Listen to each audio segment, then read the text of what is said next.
من الاخر كده هي اللي جابته لنفسها، هي اللي جت برجلها لحد عندنا، فتستحمل بقى. صلوا على النبي ويلا نبدأ. بتقولي الحقيني يا زهرة، انا ليا اخت جوزها اتجوز عليها من 5 شهور في نفس البيت مع بعض هما الاتنين. اختي في الدور التاني ومراته في الدور التالت الجديدة، وهو مش بيعدل بينهم خالص، وهي لسه عروسة. والعروسة الجديدة بقى ايه، خدته احتوته، وخصوصا بعد ما حملت. وكل ما تكلمه تقوله ده انا هجيب لك الواد، مش انت نفسك في الواد، وتقعد تغيظ في اختي. واختي شرطت عليه ان مفيش بينهم اي كلام خالص بينها هي وضرتها خالص. لا غلط، اختك خايبة. استنى هنرد عليها بعد ما نكمل القصة. ردت عليها ان هي ما يبقاش في بينهم كلام خالص، بس هي نزلت عندها وكلمتها، مش حبا فيها طبعا، لا ده كله عشان تغيظها. شفتي بقى؟ اهو ده اللي انا كنت بقولك عليه. تقول لها ده جوزي بيقول لي ده انت حلوه قوي، جوزي بيقول لي ده انت صغيره قوي، جوزي بيقعد يدلعني، ده جوزي بيقعد يشيلني ويلف بيا في الشقه وما اعرفش ايه. وتقعد تتكلم مع بناتها وتقول لهم هانت اهي خلاص يا حبايبي، هجيب لكم اخوكم اللي هيحتويكم. وبعد ما هي تمشي اختي مش بتبطل عياط، وبتقعد تعيط لحد ما عينيها تورم. يا قلبي انا، ده انا اخليها هي اللي تعيط وتولع في نفسها من اللي انت هتعمليه فيها. اصبري عليا، عشان بعد كده اي واحده تحرم تروح تتجوز واحد متجوز. اختي بقى مش بتبطل عياط وعينيها بتحمر ومش عارفه ايه، وتيجي تشتكي لجوزها وجوزها مش بيراضيها خالص، ما هو مش هيراضيها. المهم بيقول لها هي ما تقصدش وبتاع، وحاولي انتي تحبيها زي ما هي بتحبك. هي بتقول ان هي بتنزلك وبتقعدوا تتكلموا مع بعض وما اعرفش ايه. شفتي؟ بتضرب من تحت الحزام عشان تلاقي، بتضرب عشان تلاقي. انتي كمان لازم تضربي عشان تلاقي. استني بس. اخر ما زهق عليها بيقول لها ايه، هو انت عايزه تكرهيني فيها يعني وخلاص؟ اعتبريها يا ستي اختك. آه انا حاولتك ايه، هي حاولت كتير ان هما يبقوا حبايب، بس من اللي هي شافته مش حابة كده خالص. وهي كل ما هي بتكون نازلة عندها بتقهرها. وطبعا عشان لسه عروسة جديدة عندها لبس كتير ومتدلعة بقى، وبتلبس بلبس متدلع علشان ما فيش غير اخوات غير اختي وبناتها هما اللي بيكونوا في البيت. وبرفان ايه بقى وميك اب ايه وما اعرفش ايه. اختي معاها 3 بنات، ومهما اهتمت بنفسها مش هتوصل للمرحلة دي، لمرحلة العروسة الجديدة. قولولي ازاي اخليها تتعامل معاها وتكسبها وتخليها تبطل الاسلوب ده؟ لا احنا مش عايزينها تكسبها ولا عايزينها اصلا تتعامل معاها. ولو اتعاملت معاها هقولك تتعامل معاها ازاي.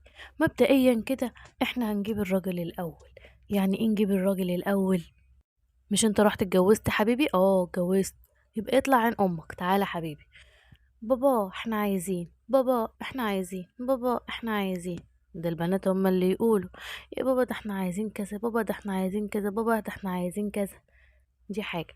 تاني حاجة، انتي الفلوس اللي هتاخديها لازم تهتمي بنفسك. بصي تعملي شقلباظات كده في نفسك، تلاقي نفسك اتغيرتي 700 ألف درجة في بعض. ازاي؟ ما تعرفيش. بس ما تروحيش بقى تضربي لي شعرك اكسجين، يا بحبوش اكسجين ده. مفيش راجل بيحب الاكسجين ده. لا لا لا بلاش. ماشي، خليكي في الشعر الاسود. الاسود ده يعني حاجة كده فخامة. دي حاجة. تاني حاجة بقى، هنعمل ايه لما جوزك يجي عندك؟ اوعي تتكلمي على مراته ابدا، ما تتكلميش على مراته قدامه خالص، ولا جت ولا نزلت ولا سوت ولا عملت ولا اي حاجة. لان هو كل اللي هو هياخده ويترجمه في دماغه ان انت عايزه تكرهيه فيها، وان انت مش طايقاه، وان انت بتغيري منها، وان انت لا خالص، ما تجيبي السيره ده خالص ولا كانها موجوده. تمام. تمام. تروحي بقى مثلا موديه البنات عند مامتك او عند اختك او عند اي حد في ليله كده، وتروحي قايله له ايه، ده انا وديت البنات النهارده عند ماما عشان عايزاك تيجي تبات معايا. ولا انا ايه؟ خلاص بقى.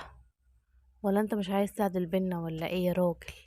كده اهو تيجي تخليه نايم عندك وتعملي له كل حاجة هو بيحبها وتعيشي في جو هادي وكأنكم لسه متجوزين امبارح. تجيبي بقى البرفان والميك اب واللبس اللي هي لابساه تلبسي انقح منه. يلا بقى، ان شاء الله ما حد حوش. يبات معاكي الراجل وتعملي له كل حاجة هو بيحبها، تبقي مريحة على اخر قسط من الراحة زي ما بيقولوا. تمام. بس الكلام ده يتنفذ بالحرف، اوعي تنسي منه حاجة.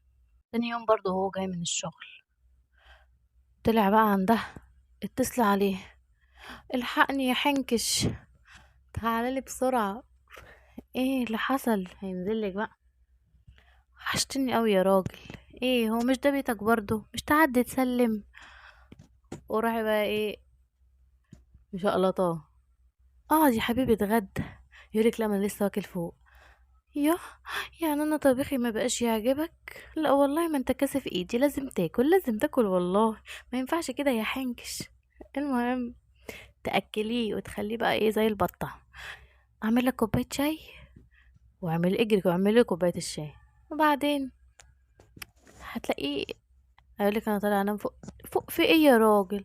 هو مش فوق زي تحت؟ هو مش ده بيتك وده بيتك؟ ما تريح هنا شويه، تاخديه وتخش تنام. خليه يصحى بكره على الشغل على طول.